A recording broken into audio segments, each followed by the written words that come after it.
श्री स्वामी समर्थ महाराज हे भगवान दत्तात्रेयांचे तिसरे पूर्णावतार आहेत, जे कर्दळी वनात सुमारे 300 वर्षांच्या तपश्चर्येनंतर प्रकट झाले. त्यांनी सन 1856 मध्ये महाराष्ट्रातील अक्कलकोट येथे खंडोबा मंदिरात चैत्र शुद्ध द्वितीयेला गुढी पाडव्याच्या दुसऱ्या दिवशी आपला अवतार प्रकट केला. स्वामी समर्थ प्रकट झाल्याची कथा. नृसिंह सरस्वती स्वामींनी कर्दळी वनात जाऊन 350 वर्ष वारुळात राहून तपश्चर्या केली.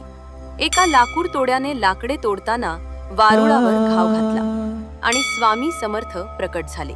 ते भ्रमण करत सोलापूर मार्गे अक्कलकोटला आले आणि तेथे खंडोबा मंदिरात पहिल्यांदा लोकांसाठी प्रकट झाले आणि लोकांच्या कल्याणासाठी काम केले.